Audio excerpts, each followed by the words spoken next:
Hello बच्चा लोग, welcome to this amazing platform of physics वाला। माय नेम इज विकास क्या I am today's biology class. चलो जानते हैं। तो बच्चों, आज के इस लेक्चर में सबसे पहले हम क्लोनिंग वेक्टर को फर्दर कंटिन्यू करेंगे। ऐसा क्यों? क्योंकि याद करो, क्लोनिंग वेक्टर में हमने पढ़ा था सेलेक्टेबल मार्कर, और सेलेक्टेबल मार्कर हमारी मदद करता है ट्रांसफॉर्मेंट्स और नॉन ट्रांसफॉर्मेंट्स के सिलेक्शन में, राइट। और ऑन दी अदर हैंड हमने एक और चीज पढ़ी थी। क्या पढ़ी थी सर? हमने पढ़ा था रिकॉम्बिनेंट और नॉन रिकॉम्बिनेंट। तो इन चारों टर्म्स का मतलब समझेंगे और ये जानेंगे कि कैसे सेलेक्टेबल मार्कर हमारी मदद करता है, राइट। सबसे पहले cloning vector, and after that बच्चों हमने एक बात करी कि की टूल्स में एक होता है होस्ट ऑर्गेनिज्म।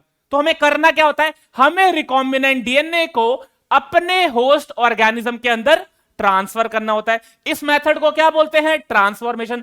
तो ट्रांसफॉर्मेशन के क्या क्या मेथड्स होते हैं उसको डिस्कस करेंगे। एंड देन एक टॉपिक है यहां पर processes of recombinant DNA technology, जिसमें एक बहुत ही इंपॉर्टेंट टॉपिक को हम डिस्कस करेंगे।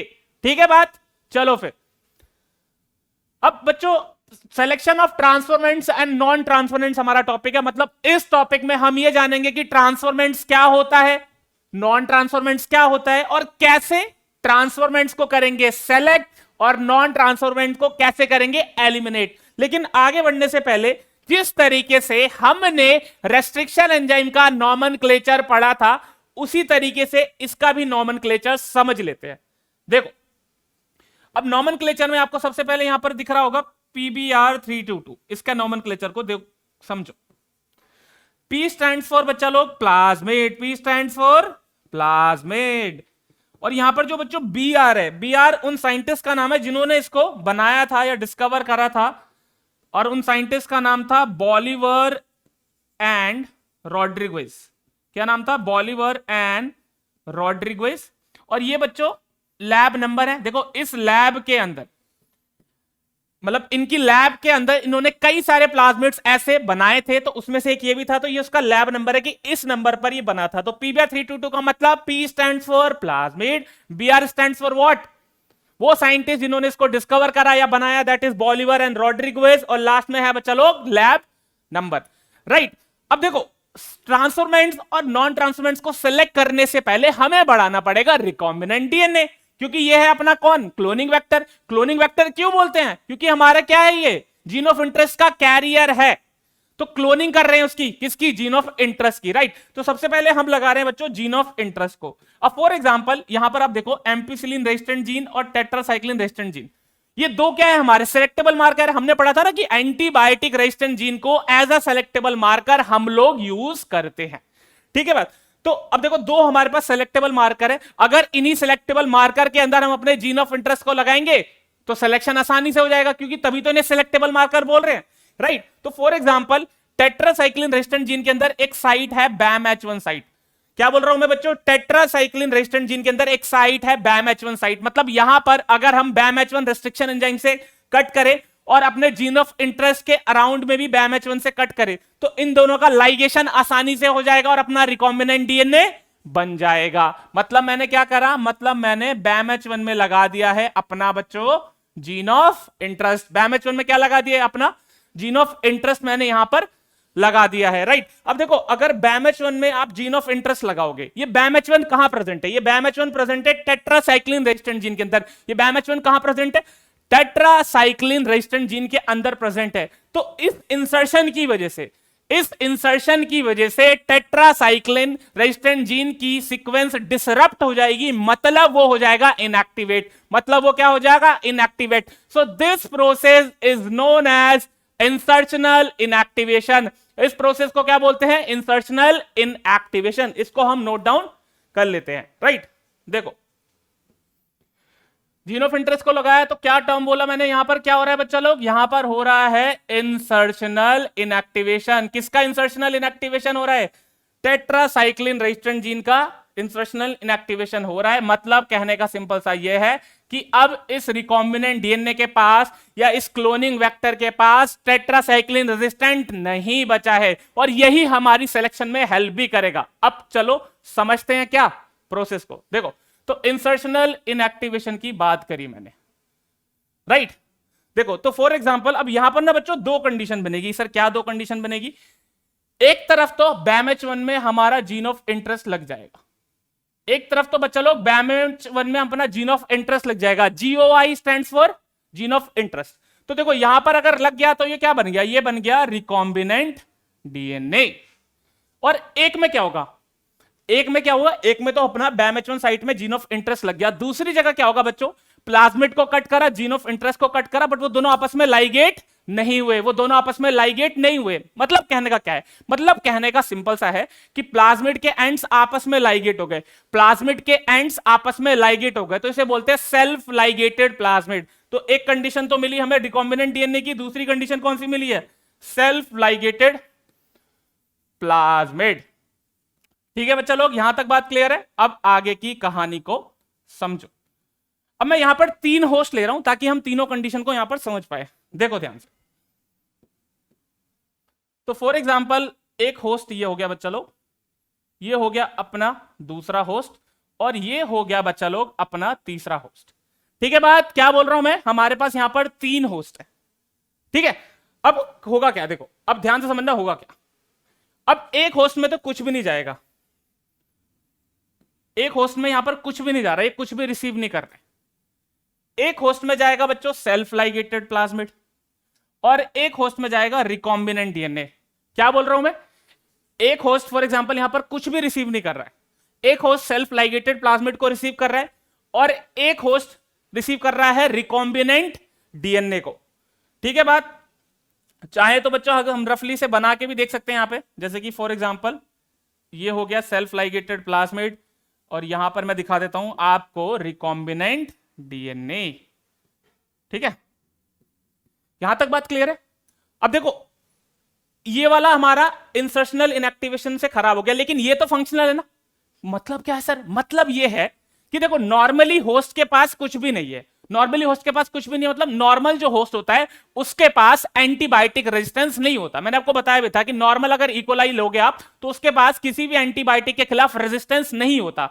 बट सिंस हम रिकॉम्बिनेंट DNA ट्रांसफर कर रहे हैं या फिर सेल्फ लाइगेटेड प्लाज्मिड ट्रांसफर हो रहा है, तो उसके पास एंटीबायोटिक रेजिस्टेंस आ जाएगा इस प्लाज्मिड क्लोनिंग वेक्टर की वजह से। तो देखो ये तो खराब हो गया है, बट ये वाला फंक्शनल है।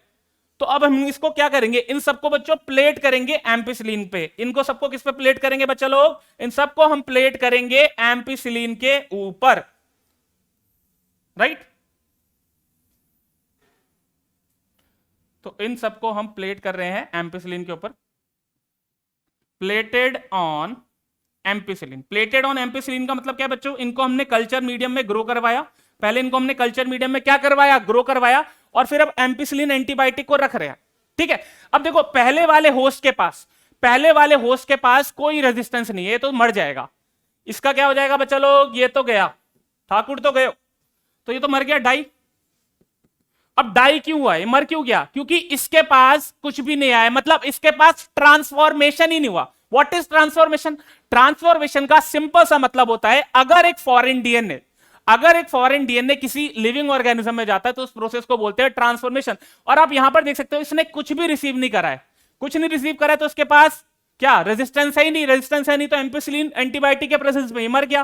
तो जब ट्रांसफॉर्मेशन हुआ ही नहीं, तो इसको क्या बोलेंगे, इसको बोलेंगे नॉन ट्रांसफॉर्मेंट्स। क्या बोलेंगे बच्चा लोग, इसको बोलेंगे नॉन ट्रांसफॉर्मेंट। ठीक है बात, बढ़िया। दूसरी तरफ अगर आप देखो, चाहे सेल्फ लाइगेटेड प्लाज्मिड हो बच्चों, चाहे सेल्फ लाइगेटेड प्लाज्मिड वाली कंडीशन हो, चाहे रिकॉम्बिनेंट डीएनए वाली कंडीशन हो, इन दोनों ही केसेस में एम्पिसिलिन रेजिस्टेंट जीन होस्ट के पास है, इन दोनों ही केसेस में एम्पिसिलिन रेजिस्टेंट जीन होस्ट के पास है, तो दे विल सर्वाइव और not, yes both of them will survive. ये दोनों के दोनों सर्वाइव करेंगे। और ये दोनों के दोनों क्यों सर्वाइव कर रहे हैं, ये दोनों के दोनों इसलिए सर्वाइव करें क्योंकि इनका ट्रांसफॉर्मेशन हुआ है, ये ट्रांसफॉर्म्ड होस्ट है। इन्होंने एक फॉरेन डीएनए को, चाहे वो सेल्फ लाइगेटेड प्लाज्मिड हो चाहे वो रिकॉम्बिनेंट डीएनए रिसीव करा है, तो इन दोनों को बहुत ध्यान से समझना, बच्चे गलती करते हैं, इन दोनों को we will consider as transformants. इन दोनों को हम कैसे कंसीडर करेंगे, ट्रांसफॉर्मेंट्स। ठीक है बात। तो ट्रांसफॉर्मेंट्स का मतलब जिसमें ट्रांसफॉर्मेशन होता है, नॉन ट्रांसफॉर्मेंट्स का मतलब जिसके अंदर ट्रांसफॉर्मेशन नहीं होता। ठीक है बात। बट 2 टर्म्स सर अभी भी बचे हैं, हाँ बिल्कुल बचे हैं। कौन से 2 टर्म्स बचे हैं, रिकॉम्बिनेंट्स एंड नॉन रिकॉम्बिनेंट्स। अब बात सुनना, एक होस्ट के पास है रिकॉम्बिनेंट डीएनए, एक होस्ट के पास है सेल्फ लाइगेटेड प्लाज्मिड। तो जिस होस्ट के पास होता है रिकॉम्बिनेंट डीएनए, जिस होस्ट के पास होता है रिकॉम्बिनेंट डीएनए, उसको बोलते हैं बच्चा लोग क्या, रिकॉम्बिनेंट्स। और जिसके पास सेल्फ लाइगेटेड प्लाज्मिड होता है उसको बोलते हैं नॉन रिकॉम्बिनेंट्स। तो अभी कहानी खत्म नहीं हुई है, अभी हमने ट्रांसफॉर्मेंट सेलेक्ट करा है, लेकिन अब ट्रांसफॉर्मेंट्स में से क्या सेलेक्ट करना है, रिकॉम्बिनेंट्स एंड नॉन रिकॉम्बिनेंट्स। बिल्कुल सही। चलो तो देखो next, selection of recombinants and non recombinants. Next क्या अपना सिलेक्शन करना है रिकॉम्बिनेंट्स एंड नॉन रिकॉम्बिनेंट्स का। और बच्चा लोग इसमें हमने क्या सीखा है, इसमें सर हमने ये सीखा है कि अभी तक हम पहुंचे हैं ट्रांसफॉर्मेंट्स के पास। अभी तक हम कहां पहुंचे बच्चा लोग, हम पहुंचे हैं ट्रांसफॉर्मेंट्स के पास। We have reach transformants. और इसमें होंगी दो स्टेजेस। इसमें क्या होगी बच्चा लोग, इसमें होगी हमारे पास दो स्टेजेस। ठीक है, कौन कौन सी दो स्टेजेस होगी वो भी देख लो। पहली स्टेज है बच्चा लोग रिकॉम्बिनेंट्स। पहली स्टेज क्या है, पहली स्टेज है बच्चा लोग रिकॉम्बिनेंट्स। और रिकॉम्बिनेंट्स का मतलब है होस्ट कैरिंग। बच्चा लोग होस्ट क्या कैरी कर रहा है यहां पर, होस्ट कैरी कर रहा है रिकॉम्बिनेंट डीएनए को। और ऑन दी अदर हैंड दूसरी कंडीशन है नॉन रिकॉम्बिनेंट्स वाली। दूसरी कंडीशन है कौन सी, नॉन रिकॉम्बिनेंट्स वाली। तो इसमें होस्ट के पास क्या होगा, इसमें होस्ट के पास होगा सेल्फ लाइगेटेड प्लाज्मिड। हमें कौन सा चाहिए, हमें रिकॉम्बिनेंट डीएनए वाला होस्ट चाहिए। तो अब उसको सेलेक्ट करने का समय आ चुका है। क्लियर बात, ठीक है। चलो ठीक है, अब आगे की कहानी सुनो। तो ट्रांसफॉर्मेंट्स में रिकॉम्बिनेंट्स और नॉन रिकॉम्बिनेंट्स दो कंडीशन होगी। अब एक बात याद करो सर, क्या बात याद करनी है, हमें यह बात याद करनी है कि हमने टेट्रासाइक्लिन रेजिस्टेंट जीन और एम्पिसिलिन रेजिस्टेंट जीन दो सेलेक्टेबल मार्कर चूज करे थे। उसमें से हमने एक सेलेक्टेबल मार्कर एम्पिसिलिन को बच्चा लोग यहां पर इस्तेमाल कर लिया है, बट दूसरा टेट्रासाइक्लिन रेजिस्टेंट जीन वाला सेलेक्टेबल मार्कर अब हम यूज कर सकते हैं, तो अब उसको यूज करेंगे। बट एक बात सोचने वाली है, क्या बात सोचने वाली है, टेट्रासाइक्लिन रेजिस्टेंट जीन के अंदर हमने जीन ऑफ इंटरेस्ट को लगाया है। मतलब जो हमारा रिकॉम्बिनेंट है, मतलब जो हमारा रिकॉम्बिनेंट है वो टेट्रासाइक्लिन की प्रेजेंट में मर जाता है। तो आप मार दोगे उसे, नहीं, क्योंकि उसको सेलेक्ट कर रहे हैं। तो इसके लिए ना बच्चों हम यहां पर एक मेथड इस्तेमाल करेंगे, रेप्लिका प्लेटिंग एक्सपेरिमेंट, जिसको लैडरबर्ग ने डिस्कवर करा था। देखो क्या करेंगे हम। सबसे पहले देखो, सबसे पहले बच्चों हमारे पास है एक मास्टर प्लेट। सबसे पहले हमारे पास है बच्चा लोग यहां पर एक मास्टर प्लेट। मास्टर प्लेट का सिंपल सा मतलब है, क्या मतलब है सर, मास्टर प्लेट का बच्चा लोग सिंपल सा मतलब है कि ये एक पेट्री डिश है, ये एक पेट्री डिश है जिसमें हम बैक्टीरिया को ग्रो करवा रहे हैं। तो बेसिकली यहां पर आपको कॉलोनीज मिलेंगी दो तरीके की दिखने के वाली, एक तो रिकॉम्बिनेंट्स वाली और एक नॉन रिकॉम्बिनेंट्स वाली। ठीक है, बात बना लेते हैं चलो। तो for example the colonies are like this. बच्चों कॉलोनीज इस तरीके से प्रेजेंट है, चार कॉलोनीज है फॉर एग्जांपल। यहां पर नंबरिंग कर लेते हैं इनकी, 1 2 3 4। अब पता है मैंने मास्टर प्लेट क्यों बनाई है, क्योंकि इस प्लेट का मैं रेप्लिका बनाऊंगा। ऐसा क्यों कर रहा हूं मैं, क्योंकि टेट्रासाइक्लिन रेजिस्टेंट जीन हमारे रिकॉम्बिनेंट्स वालों का फंक्शनल नहीं है, वो मर जाएंगे, हमें उन्हें खोना नहीं है, हमें उन्हें रखना है। तो इसलिए इसका रेप्लिका बना रहे ताकि ये कॉलोनीज हमारे पास सेफ रहे, और नंबरिंग से हमें पहचानने में आसानी हो जाएगी कौन सा रिकॉम्बिनेंट्स होगा कौन सा नॉन रिकॉम्बिनेंट होगा। बिल्कुल सही। देखो आगे चलते हैं। अब हम बनाते बच्चों लोग रेप्लिका। क्या बनाएंगे हम, रेप्लिका बनाएंगे। देखो अब ये हो गई बच्चों रेप्लिका प्लेट, ये हो गई इसकी रेप्लिका प्लेट।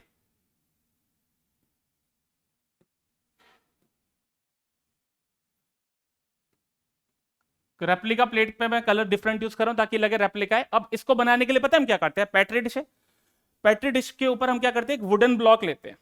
पेट्री डिश के ऊपर हम क्या करेंगे, एक वुडन ब्लॉक लेते हैं। देखो इस तरीके का होता है वो, कुछ इस तरीके का बच्चों वुडन ब्लॉक होता है, और इस वुडन ब्लॉक पे वेलवेट की डिस्क होती है। जब जिससे हम क्या करेंगे, जब पेट्री डिश पे हम वुडन ब्लॉक के साथ वेलवेट डिस्क को ऐसे प्रेस करेंगे तो बिल्कुल एग्जैक्ट आइडेंटिकल जगह पर ये सेल्स कॉलोनीज की चिपक जाएंगी, और उसी का हम दूसरी प्लेट पे ट्रांसफर करके रेप्लिका बना देंगे। ठीक है बात। अब रेप्लिका बना दिया। अब इस रेप्लिका प्लेट को हमने किसके थ्रू बनाया, पहले तो आपको पता होना चाहिए कौन सा मेथड बताया मैंने, रेप्लिका प्लेटिंग एक्सपेरिमेंट। उसका हमने यहां पर यूज करा है बच्चा लोग। ठीक है, ऑलराइट सर, चलो चलते हैं आगे। अब एम्पिसिलिन रेजिस्टेंट जीन वाला हमने यूज कर लिया, तो हम टेट्रासाइक्लिन पे इसको रखेंगे। Next step,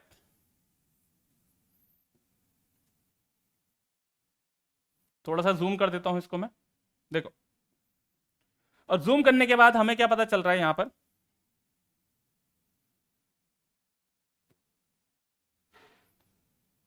to three plated on बच्चों लोग किस पे, टेट्रासाइक्लिन पे। तो यहां पर हमने इन कॉलोनीज को बच्चों टेट्रासाइक्लिन एंटीबायोटिक के प्रेजेंस में रखा है। यहां पर इन कॉलोनीज को हमने किस में रखा है, टेट्रासाइक्लिन की प्रेजेंस में रखा है। पर हुआ क्या देख के, हुआ ये सर, जब हमने इनको टेट्रासाइक्लिन पर रखा तो बच्चों यहां पर दो कॉलोनीज खो चुकी हैं, यहां पर दो कॉलोनीज खो चुकी हैं। कौन कौन सी दो कॉलोनीज खो चुकी है बच्चों, 2 और 3 सर्वाइव कर चुकी है। यहां पर आपको क्या देखने को मिल रहा है, यहां पर आपको देखने को मिल रहा है कि ये जो 2 है और ये जो 3 है, इन दोनों ने सर्वाइव करा है। यहां पर ध्यान से समझना, गलती नहीं करनी है, सर्वाइव करने वाला फायदेमंद नहीं है यहां पर। यस, फिर से जल्दी से पूरा रिकैप करते हैं और फिर फाइनल पे समझते हैं। मास्टर प्लेट थी, अब सिंस हमें पता है टेट्रासाइक्लिन रेजिस्टेंट जीन हमारे रिकॉम्बिनेंट्स वाला फंक्शनल नहीं है, वो मर जाएंगे, तो इसलिए हमने रेप्लिका प्लेट बनाई। अब इस रेप्लिका प्लेट को हमने टेट्रासाइक्लिन की प्रेजेंस में रखा, क्योंकि हमारा जो दूसरा सेलेक्टेबल मार्कर है वो टेट्रासाइक्लिन रेजिस्टेंट जीन वाला है। अब सिंस इंसर्शनल इनएक्टिवेशन की वजह से, यस, इंसर्शनल इनएक्टिवेशन की वजह से हमारा रिकॉम्बिनेंट्स टेट्रासाइक्लिन की प्रेजेंस में सर्वाइव नहीं कर सकता, तो ये जो 2 और 3 कॉलोनीज हैं, ये जो 2 और 3 कॉलोनीज है ये सर्वाइव कर गई हैं। तो ये कौन सी कॉलोनीज होगी बच्चों लोग, नॉन रिकॉम्बिनेंट्स होगी, क्योंकि नॉन रिकॉम्बिनेंट्स में इंसर्शनल इनएक्टिवेशन नहीं हुआ था। नॉन रिकॉम्बिनेंट्स में इंसर्शनल इनएक्टिवेशन नहीं हुआ था। कहने का सिंपल सा मतलब ये है यहां पर कि जो कॉलोनी 1 एंड 4 है, जो कॉलोनी 1 एंड 4 है, they are what, recombinants, they are recombinants. तो हम यहां पर किसको सेलेक्ट करेंगे, रिकॉम्बिनेंट्स को। तो आपने क्या समझा, ट्रांसफॉर्मेंट्स जिसके अंदर ट्रांसफॉर्मेशन होता है, नॉन ट्रांसफॉर्मेंट जिसके अंदर ट्रांसफॉर्मेशन नहीं होता। लेकिन उन ट्रांसफॉर्मेंट्स में दो टाइप होते हैं, एक सेल्फ लाइगेटेड वाला होता है नॉन रिकॉम्बिनेंट्स, और एक रिकॉम्बिनेंट देने वाला होता है रिकॉम्बिनेंट्स। तो हमें चाहिए होता है क्या, रिकॉम्बिनेंट्स। तो इसलिए हम इस मेथड को फॉलो करते हैं। तो आई होप आपको ये चारों टर्म्स अब क्लियर हो गए होंगे। तो यहां पर हम चूज कर लेंगे बच्चों कॉलोनी नंबर, किस किस को, कॉलोनी नंबर 1 और 4 को हम चूज कर लेंगे। ये हो जाएंगी हमारी रिकॉम्बिनेंट्स कॉलोनी। ठीक है बात, इंसर्शनल एक्टिवेशन क्लियर है। बट अब एक बात सोचो, क्या बात सोचनी है सर बच्चों, अगर आप इस मेथड को देखो तो इस मेथड में लगता है टाइम। एक्चुअल में ये बोला जाता है कि दिस मेथड इज कम्बर्सम। एक्चुअल में एक बात बोली जाती है, क्या बोला जाता है बच्चों, दिस मेथड इज कम्बर्सम। क्या मतलब है बच्चों, कम्बर्सम का मतलब है ये टाइम टेकिंग प्रोसेस है। कम्बर्सम का मतलब क्या है, this is a time taking process, right.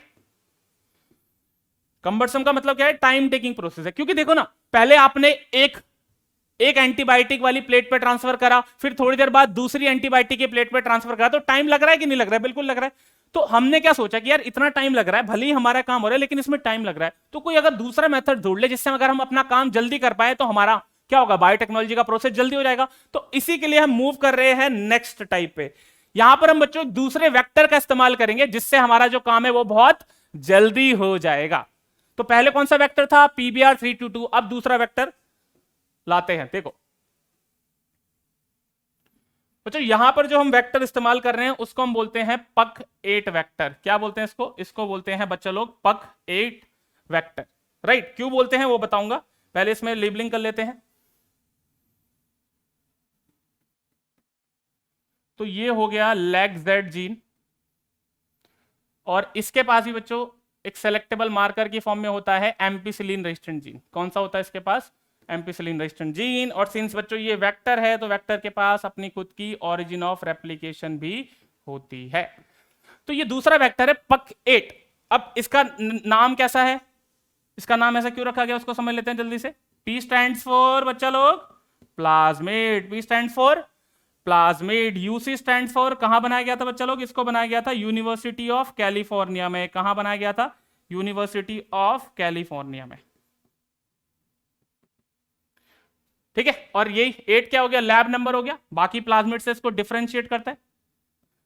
अब यहां पर आपको एक जीन दिख रहा होगा LAGZ जीन, हाँ लैक ओपेरिन वाला ही जीन है बच्चों। ये LAGZ जीन लैक ओपेरिन वाला जीन है, और ये क्या करता है, ये बीटा गैलेक्टोसाइडेज एंजाइम को बनाता है। किसको बनाएगा, ये बीटा गैलेक्टोसाइडेज एंजाइम को बनाएगा, बिल्कुल ठीक बात है। अब एक बात सुनो पहले, एक्चुअल में यहां पर क्लोनिंग साइट इसके अंदर ही प्रेजेंट होती है।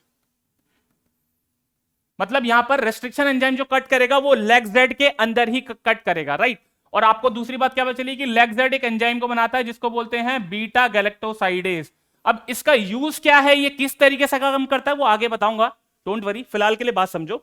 ये जो लेग जेड जीन है इसके अंदर क्लोनिंग साइट प्रेजेंट है। कहने का मतलब क्या है, कहने का सिंपल सा मतलब है, अगर आप जीन ऑफ इंटरेस्ट को लगाओगे, क्या बोला मैंने, अगर हम जीन ऑफ इंटरेस्ट को लगा रहे हैं बच्चों, फॉर एग्जांपल मैं यहां पर लगा रहा हूं जीन ऑफ इंटरेस्ट को, तो अगर हम जीन ऑफ इंटरेस्ट को लगाएंगे तो जीन ऑफ इंटरेस्ट कहां लग रहा है बच्चों, जीन ऑफ इंटरेस्ट लग रहा है लेग जेड के अंदर, मतलब लेग जेड भी यहां पर क्या हो जाएगा, इंसर्शन की वजह से इनएक्टिवेट हो जाएगा। यस, यहां पर भी इंसर्शनल इनएक्टिवेशन हो रहा है, यहां पर भी क्या हो रहा है, इंसर्शनल इनएक्टिवेशन हो रहा है। क्लियर बात, ओके। अब चलो समझते हैं कि कैसे हम अपना टाइम बचा पाएंगे इस वाले वेक्टर का इस्तेमाल करके, कैसे हम अपना टाइम बचा पाएंगे इस वाले वेक्टर का इस्तेमाल करके, राइट, ओके। आ जाओ फिर, वही दोबारा से कंडीशन, कौन सी कंडीशन सर, एक बनेगा रिकॉम्बिनेंट डीएनए, दूसरा बनेगा सेल्फ लाइगेटेड प्लाज्मिड, बिल्कुल सही। देखो तो फॉर एग्जांपल बच्चों यहां पर लेग जेड है तो मैं यहां पर दिखा देता हूं आपको, ये हो गया साडा जीन ऑफ इंटरेस्ट, और ये इसको कुछ मिला ही नहीं है तो ये कह रहा है भैया बंधु हम तो है रिकॉम्बिनेंट डीएनए, इसने बोला बंधु हमें रिकॉम्बिनेंट डीएनए, और ये बोल रहा है बंधु हमें सेल्फ लाइगेटेड प्लाज्मिड। अब दोबारा से बच्चा लोग क्या चुरा के लाएंगे, तीन होस्ट को चुरा के लाएंगे ताकि हमारी तीनों कंडीशन क्या हो जाए, यहां पर वेरीफाई हो जाएगी। चलो फिर ले आते हैं तीन होस्ट को, तो एक होस्ट, दूसरा होस्ट और ये तीसरा होस्ट। अब होस्ट तो ले आए हैं लेकिन इसकी प्लेटिंग करनी पड़ेगी, होस्ट तो ले आए लेकिन इसकी प्लेटिंग करनी पड़ेगी। बच्चों कौन सी एंटीबायोटिक की प्रेजेंस में इनकी प्लेटिंग करोगे, यस एम्पिसिलिन की प्रेजेंस में करेंगे, तो they are also plated on, plate करेंगे बच्चों किस पे, एम्पिसिलिन पे ही इनको प्लेट करेंगे। सब आपको पता है, आप सब सीख चुके हो आप, ठीक है।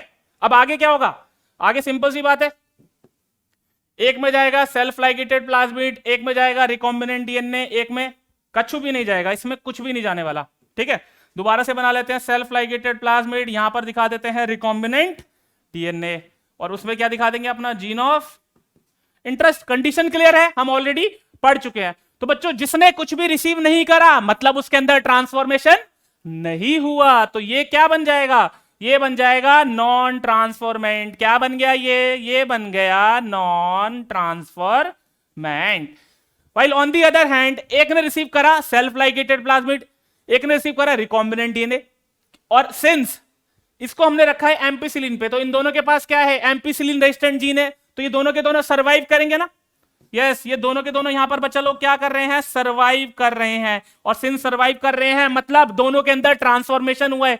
हाँ, मान लिया कि एक ने रिसीव करा है सेल्फ लाइगेटेड प्लाज्मिड, एक ने रिसीव करा है रिकॉम्बिनेंट डीएनए, बट ये दोनों के दोनों सर्वाइव करेंगे, और इसी रीजन की वजह से ये दोनों के दोनों कहलाएंगे ट्रांसफॉर्मेंट्स। अब सिंस नॉर्मल बैक्टीरियल सेल्स के पास एंटीबायोटिक रेजिस्टेंस नहीं होता, तो इस रीजन की वजह से ये जो पहले वाला था ये मर गया था, ये हमें ऑलरेडी पता है कि ये क्या हो गया था, ये मर गया था, इसी रीजन की वजह से हमें क्या बोला, नॉन ट्रांसफॉर्मेंट। लेकिन पिक्चर अभी बाकी है मेरे दोस्त, क्योंकि कहानी अभी खत्म नहीं हुई है। अब बात ये आती है कहानी क्यों नहीं खत्म हुई है, कहानी इसलिए खत्म नहीं हुई है क्योंकि अभी हमें ट्रांसफॉर्मेंट में से रिकॉम्बिनेंट एंड नॉन रिकॉम्बिनेंट का पता लगाना है, ठीक है बात। चलो आगे चलते हैं।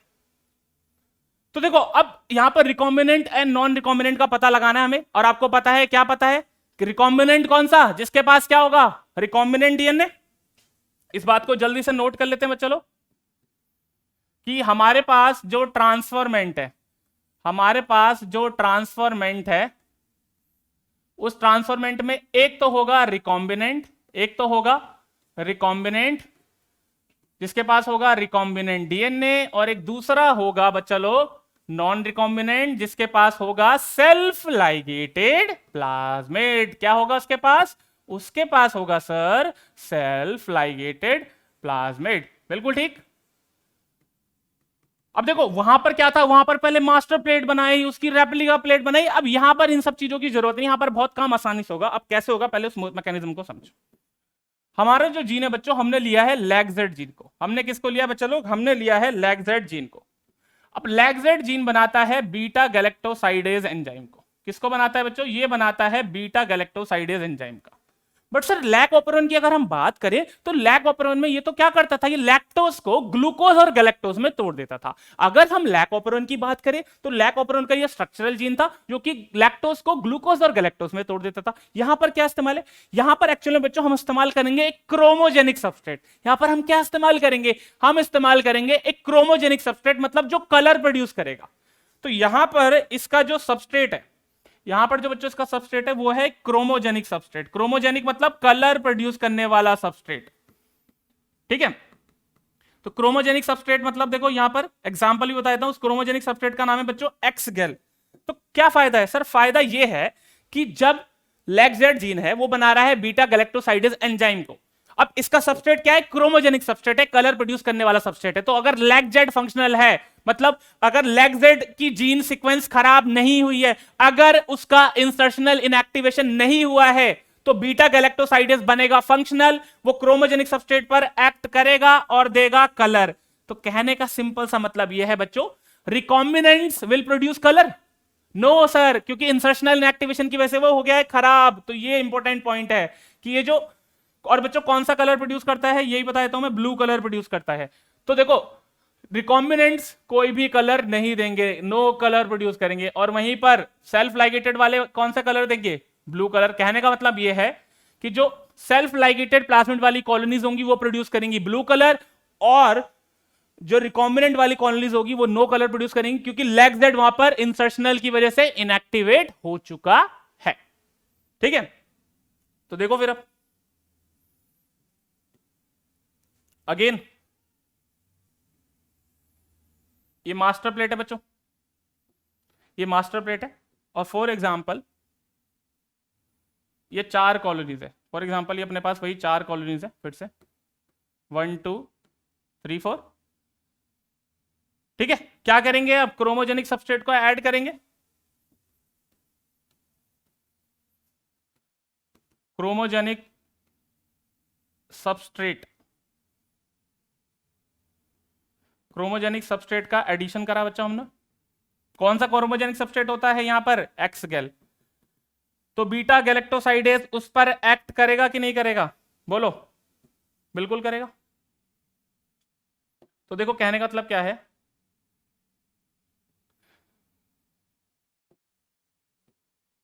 अब मैं इसको कलर की फॉर्म में ही दिखा देता हूं बच्चों लोग। तो 1 2 3 4, तो यहां पर अगर आप देखो 2 और 3 कॉलोनीज जो हैं, 2 एंड 3 कॉलोनीज जो हैं वो ब्लू कलर की फॉर्म में दिखा रही है। कौन से कलर में दिख रही है, 2 एंड 3 कॉलोनीज बच्चों, यहां पर 2 और 3 कॉलोनीज जो हैं वो ब्लू कलर की फॉर्म में दिख रही हैं।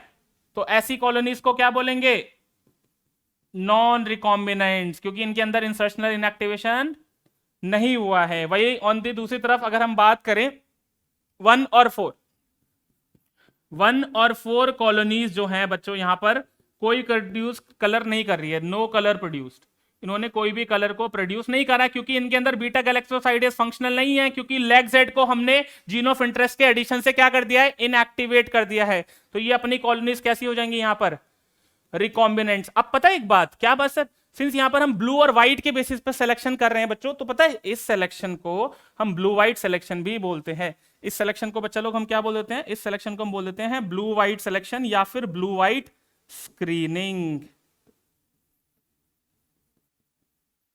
क्लियर?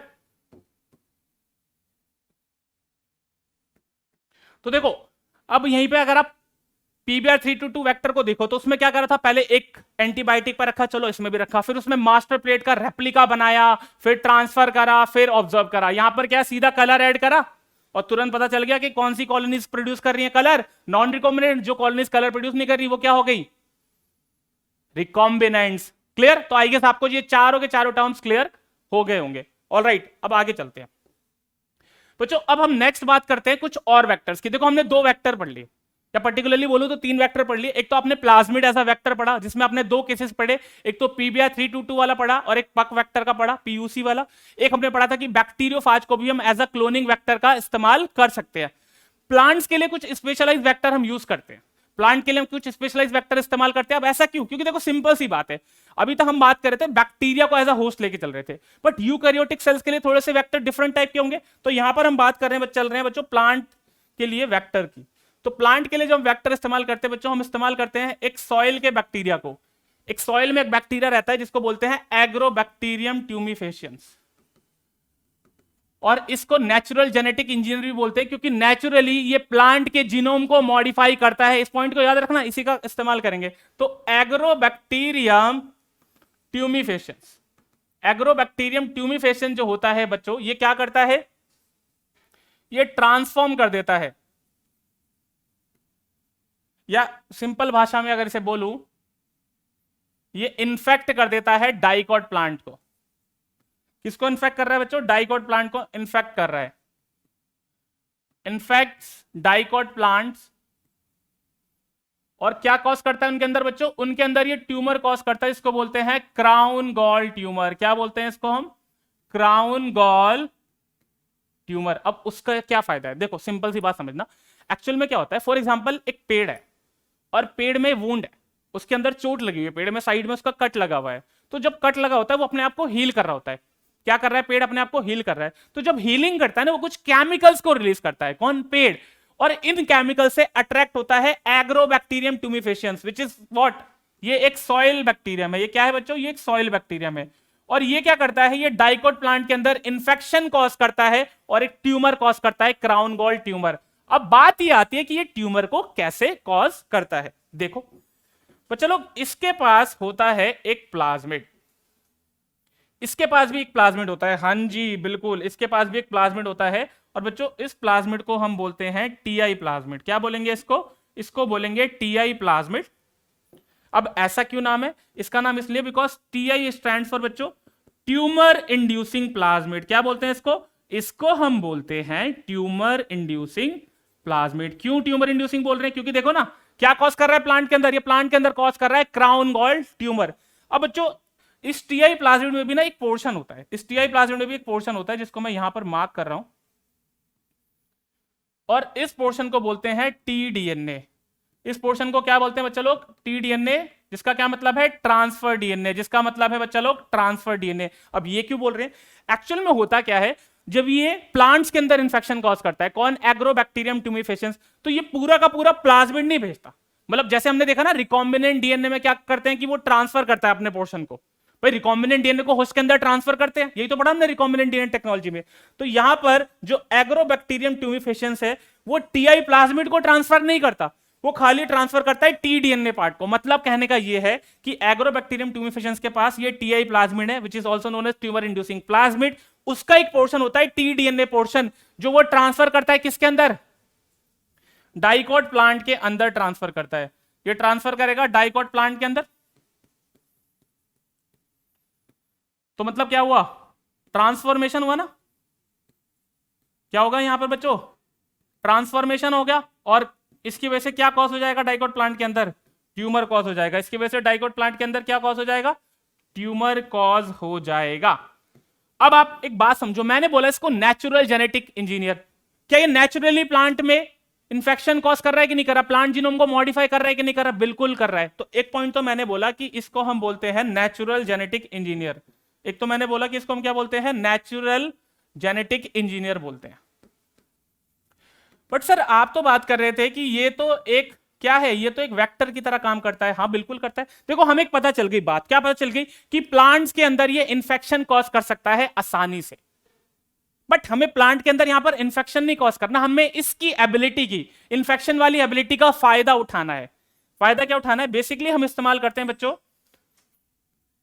Modified TI plasmid. हम मॉडिफाइड टीआई प्लाज्मिड का इस्तेमाल करते हैं। और पर्टिकुलरली अगर मैं टर्म का इस्तेमाल करूं तो बच्चों हम इस्तेमाल करते हैं डिसआर्म्ड टीआई प्लाज्मिड।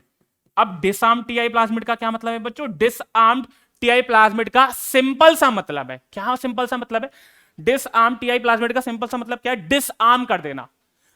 अब ये प्लांट में इंफेक्शन कॉज कर रहा है, एग्रोबैक्टीरियम ट्यूमिफेशियंस प्लांट के अंदर इंफेक्शन कॉज कर रहा है, बिल्कुल कर रहा है। लेकिन इस बार ये ट्यूमर नहीं कॉज करेगा, इस बार ये हमारे जीन ऑफ इंटरेस्ट को लेके जाएगा। मतलब कहने का मतलब सिंपल सा ये है कि हम अपने जीन ऑफ इंटरेस्ट को कहां पर लगाएंगे, इस जगह पर लगाएंगे। हम अगर जीन ऑफ इंटरेस्ट को टीडीएनए वाले पोर्शन में लगाए तो ये हमारे जीन ऑफ इंटरेस्ट को डिलीवर करेगा प्लांट के अंदर, और प्लांट के अंदर ट्यूमर होगा नहीं होगा, और हमारा काम भी हो जाएगा। तो मतलब हमने इसकी इन्फेक्शन वाली एबिलिटी का इस्तेमाल कर रहे हैं लेकिन डिसआर्म कर रहे हैं। प्लांट में हमें इन्फेक्शन नहीं कॉज करवाना, प्लांट में हमें अपने जीन ऑफ इंटरेस्ट का ट्रांसफर करना है ताकि प्लांट ट्रांसफॉर्म हो जाए। तो समझ में आया? तो हम इस्तेमाल करेंगे डिसआर्म टीआई प्लाज्मिड को, डायरेक्टली टीआई प्लाज्मिड का इस्तेमाल नहीं करते। इस पॉइंट को आपको समझना है। क्लियर बात? तो ये हो गया बच्चों लोग वेक्टर फॉर प्लांट्स। इसी तरीके से वेक्टर फॉर एनिमल्स की भी हम बात कर सकते हैं। वेक्टर फॉर एनिमल्स का क्या मतलब है सर? जिस तरीके से प्लांट के लिए एक स्पेसिफिक हमने वेक्टर का इस्तेमाल करा, उसी तरीके से एनिमल्स के लिए भी हम स्पेसिफिक वेक्टर का इस्तेमाल कर सकते हैं। अब देखो, retroviruses in animals have the ability to transform normal cells into the cancerous cells. क्या बोला जा रहा है यहां पर ये बोला जा रहा है कि जो रेट्रोवायरसेस होते हैं बच्चों, जो रेट्रोवायरसेस होते हैं किसके अंदर बच्चों? एनिमल्स के अंदर। उनके पास एक एबिलिटी होती है, उनके पास क्या होती है? एक एबिलिटी होती है कि वो ट्रांसफॉर्म कर सकते हैं किसको? नॉर्मल सेल्स को कैंसरस सेल्स में ट्रांसफर कर सकते हैं। रेट्रोवायरसेस, रेट्रोवायरसेस मतलब बच्चों क्या?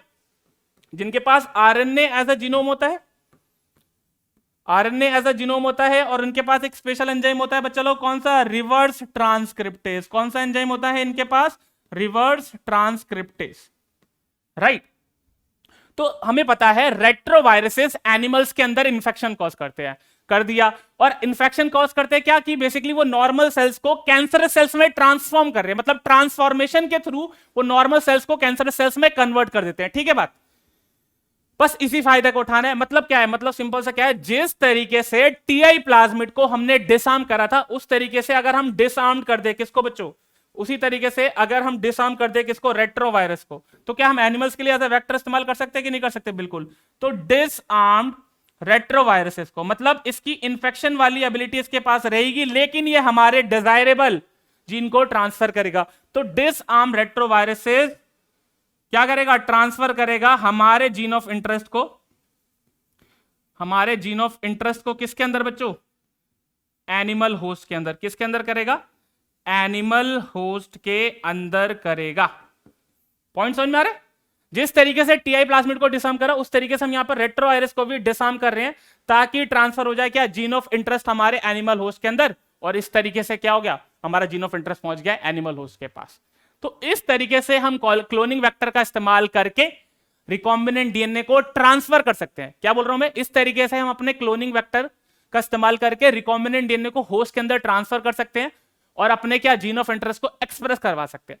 यहां तक की बात समझ में आई बच्चों? अब हम नेक्स्ट पढ़ने चल रहे हैं कि जो ट्रांसफॉर्मेशन, मैंने टर्म बार बार बोला है, ये ट्रांसफॉर्मेशन होता कैसा है, कौन से ऐसे मेथड जिनका हम इस्तेमाल करते हैं ट्रांसफॉर्मेशन के लिए।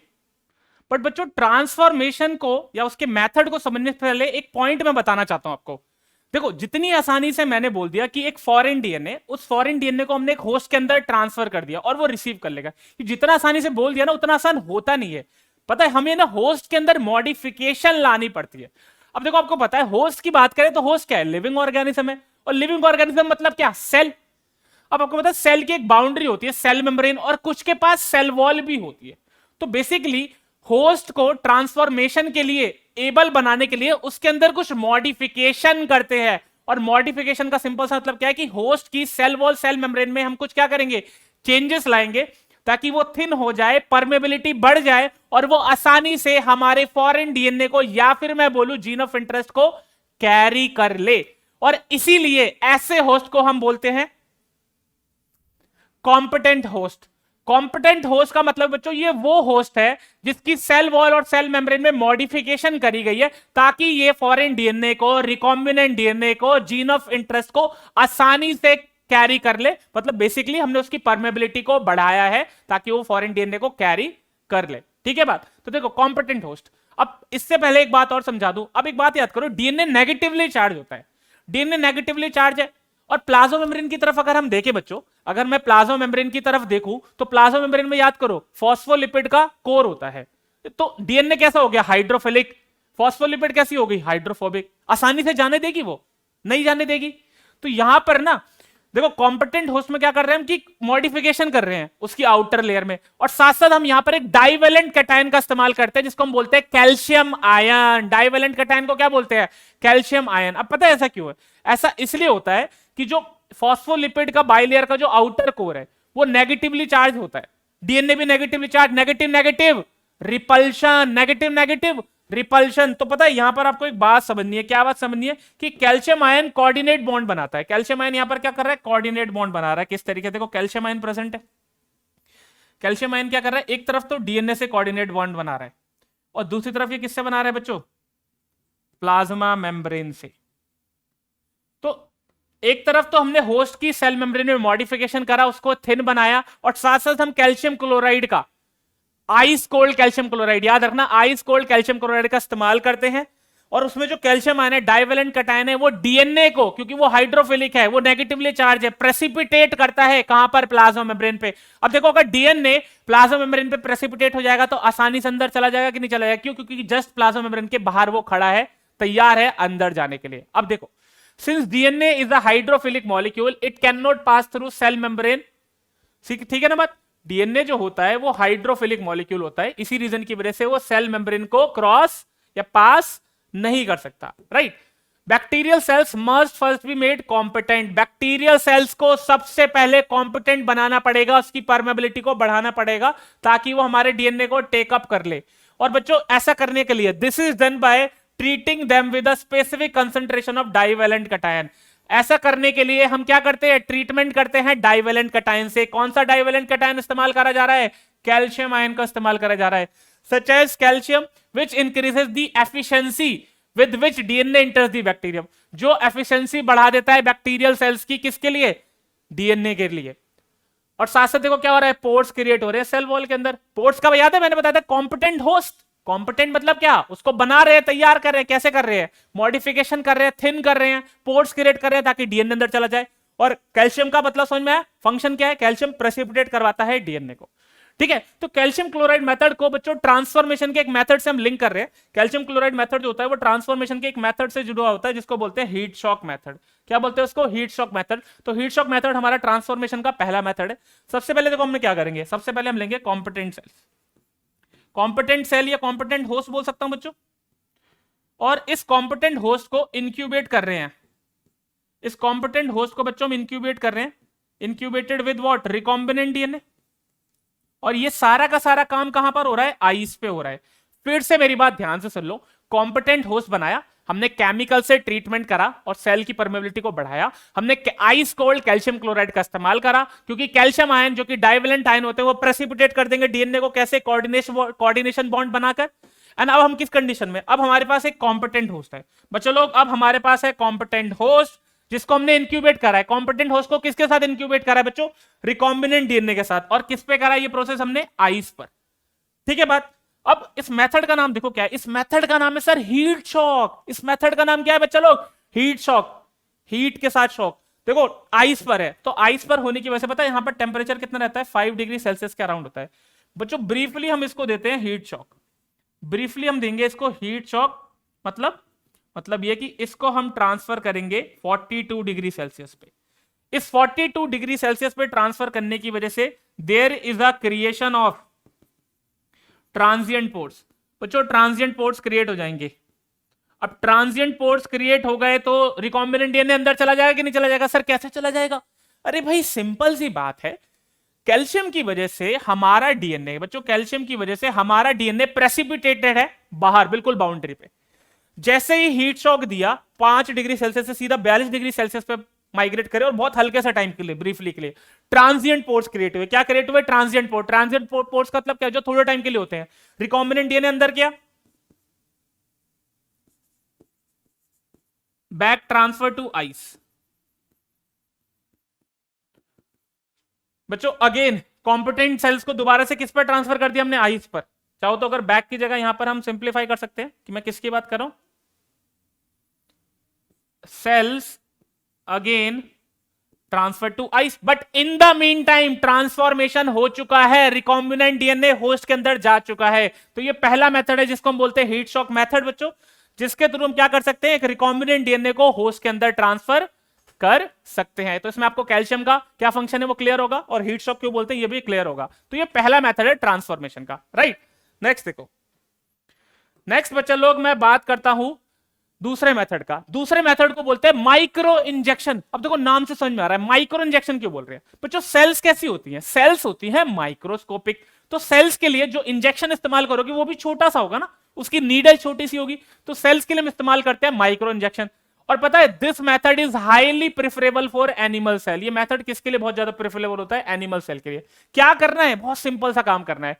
सेल ली, कौन सी सेल ली, एनिमल सेल ली। एनिमल सेल के अंदर हमने एक माइक्रो इंजेक्शन पियर्स करा और उस माइक्रो इंजेक्शन में क्या लोड कर रखा है बच्चों, recombinant DNA.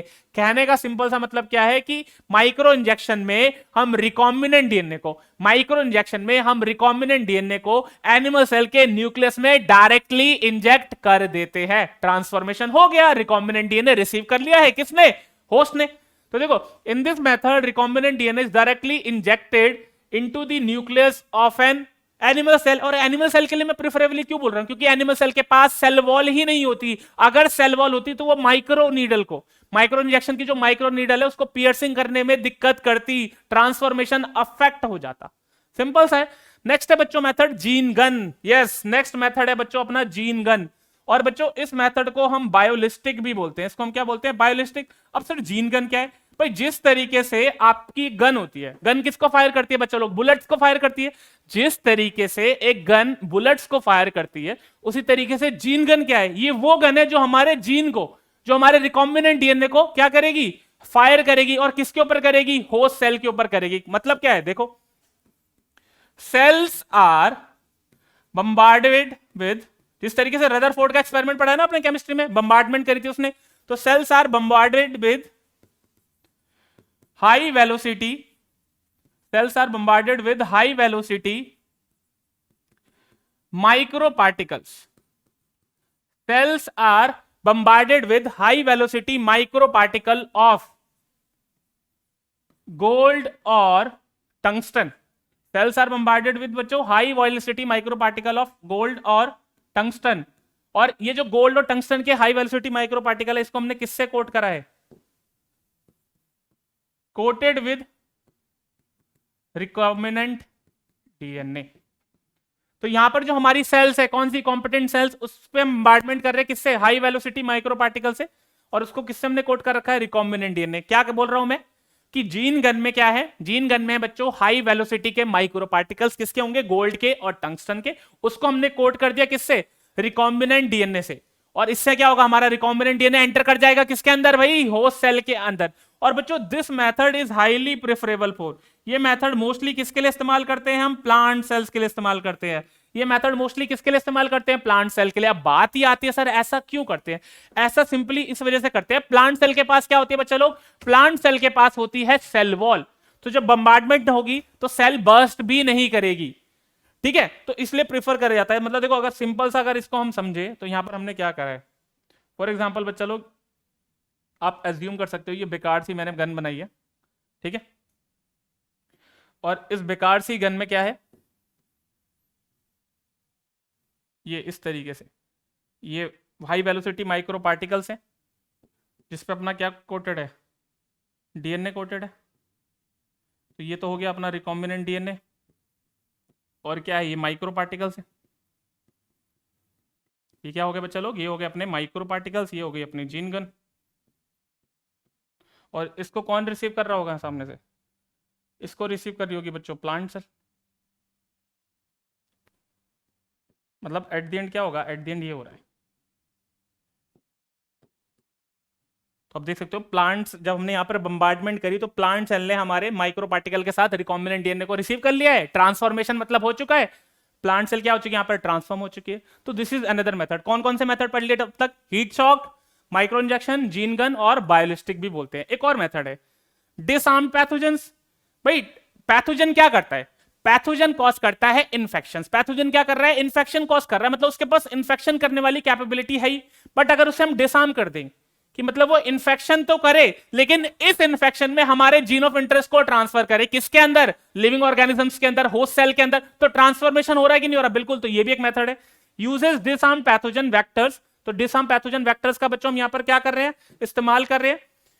When allowed to infect the cells transfer the recombinant DNA into the host. तो ये क्या कर रहा है, रिकॉम्बिनेंट डीएनए को होस्ट के अंदर ट्रांसफर कर दे रहा है। बहुत ही सिंपल है, पॉइंट समझ में आया? ट्रांसफॉर्मेशन के मेथड समझ में आए? ऑलराइट, तो देखो हमने क्लोनिंग वेक्टर पढ़ लिए, जो टाइप्स होते हैं उसमें क्या भाई, क्लोनिंग वेक्टर के टाइप्स नहीं, हमारे होस्ट के type, transformant, non transformant, recombinant, non recombinant, इसको समझ लिया। ट्रांसफॉर्मेशन कैसे करते हैं ये मेथड्स भी समझ लिए, और ट्रांसफॉर्मेशन जिसमें करते हैं उसको भी समझ लिया। सर किसकी बात कर रहा हूं मैं? अगेन बात कर रहा हूं बच्चों कॉम्पिटेंट होस्ट की। अब नेक्स्ट आगे चलते हैं, और नेक्स्ट आगे का जो टॉपिक है इसको समझो।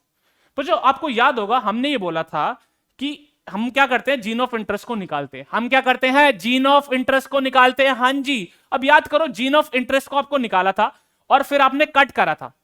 मैं क्या बोल रहा हूं, बेसिकली देखो ना, आपने एक ऑर्गेनिज्म का डीएनए निकाला, आपने एक ऑर्गेनिज्म का डीएनए निकाला, ठीक है, और उस डीएनए में से जीन ऑफ इंटरेस्ट को कट करा। कैसे कट करा? आपने रेस्ट्रिक्शन एंजाइम से उसके फ्रेगमेंटेशन करे, और उन फ्रैगमेंट में से जीन ऑफ इंटरेस्ट वाली जो फ्रैगमेंट है, उन फ्रैगमेंट में से जो जीन ऑफ इंटरेस्ट वाली फ्रैगमेंट है, वो आपने कैसे पता लगाई थी बच्चों? वो आपने पता लगाई थी जेल इलेक्ट्रोफोरेसिस से। लेकिन इन तीनों स्टेप्स की अगर मैं बात करूं तो एक स्टेप पे आपने ध्यान दिया। सर कौन से स्टेप की बात कर रहे हो बच्चों? मैं बात कर रहा हूं फर्स्ट स्टेप की।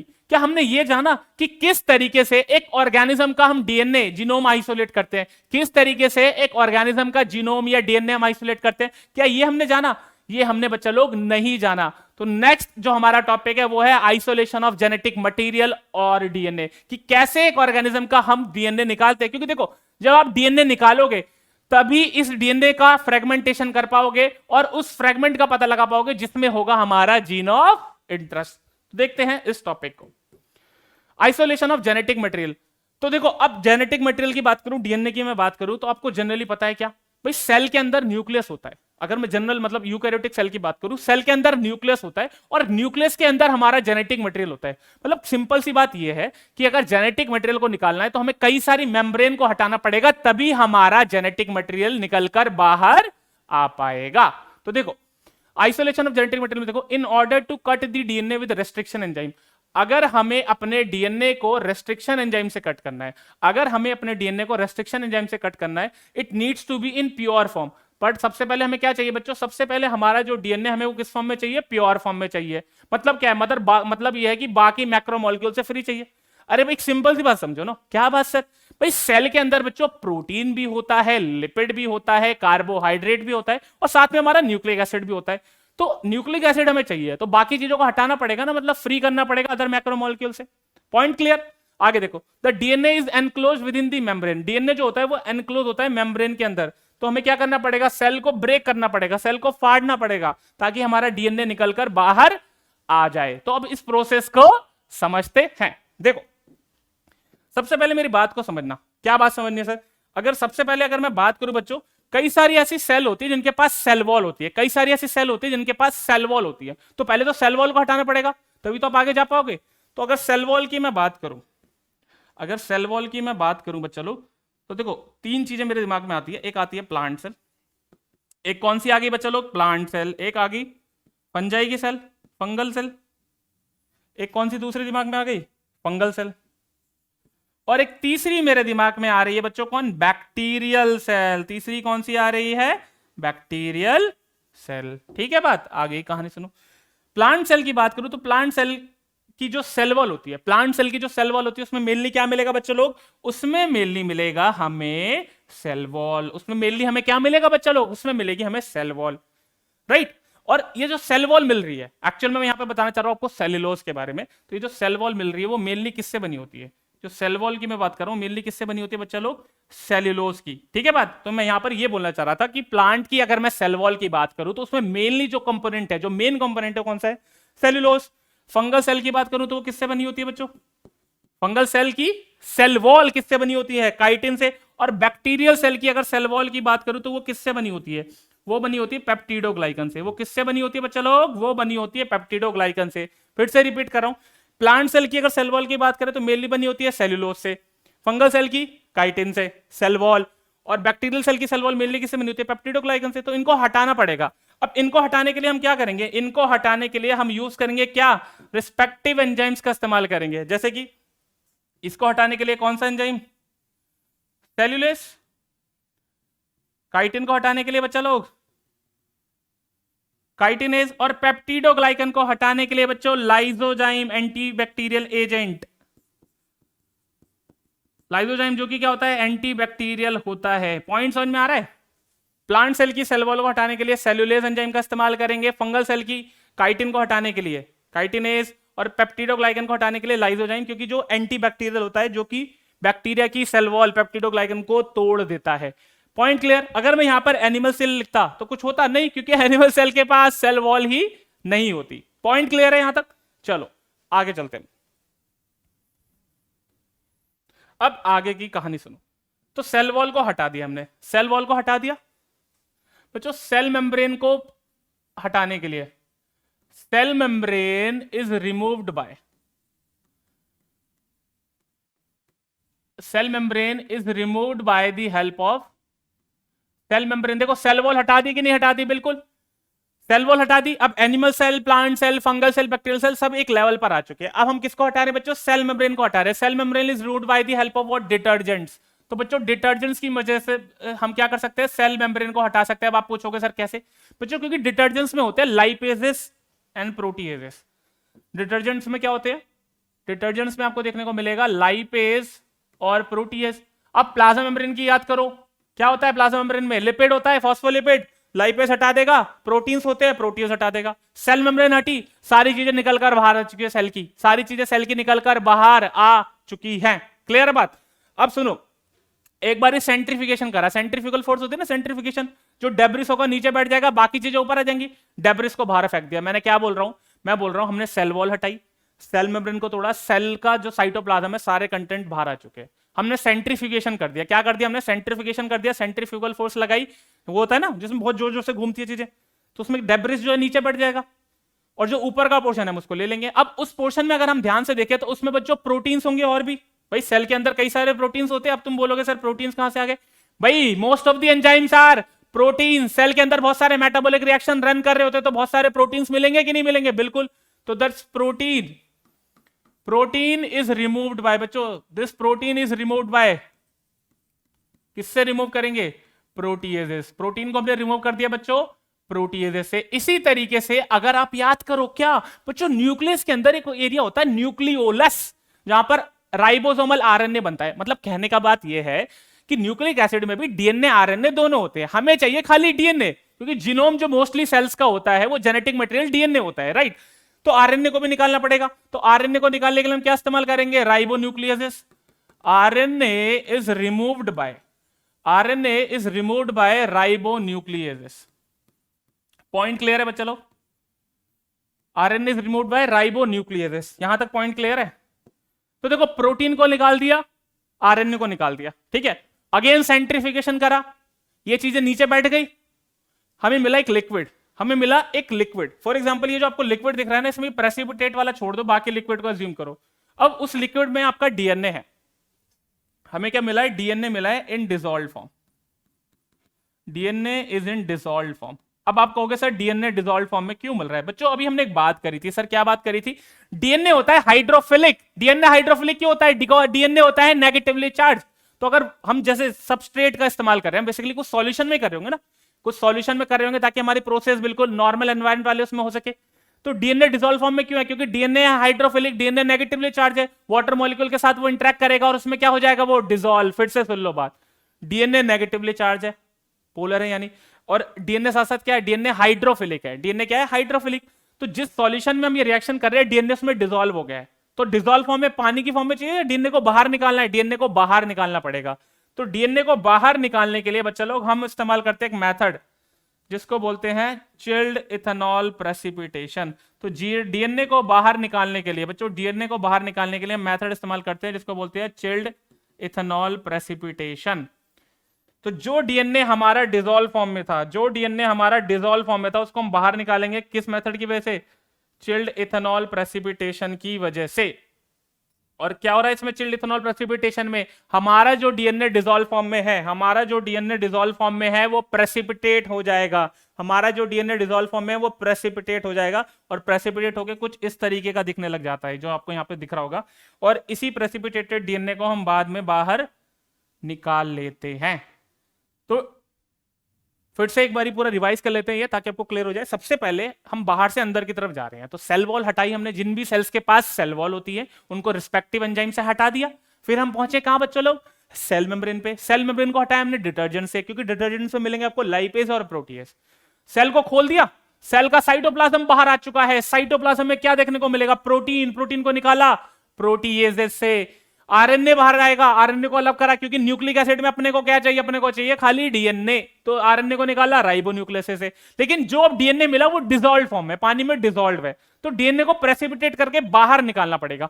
इसके लिए इस्तेमाल करते हैं चिल्ड इथेनॉल, क्योंकि चिल्ड इथेनॉल, देखो पानी और इथेनॉल का जो मीडियम है थोड़ा सा डिफर करता है, तो चिल्ड इथेनॉल में डीएनए जब उसके साथ इंटरेक्ट करेगा, इथेनॉल के साथ इंटरेक्ट करेगा, तो वो क्या हो जाएगा, प्रेसिपिटेट हो जाएगा, और इस मेथड को बोलते हैं चिल्ड इथेनॉल प्रेसिपिटेशन। तो चिल्ड इथेनॉल प्रेसिपिटेशन की वजह से क्या हो रहा है, यहां पर चिल्ड इथेनॉल प्रेसिपिटेशन की वजह से बच्चा लोग यहां पर प्योर डीएनए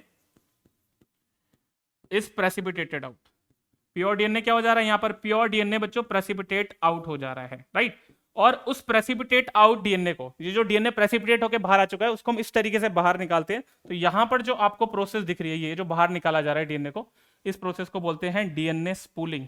इसको क्या बोलते हैं बच्चों लोग, इसको हम बोलते हैं डीएनए स्पूलिंग। तो यहां पर डीएनए को हम बाहर निकाल के ले जा रहे हैं।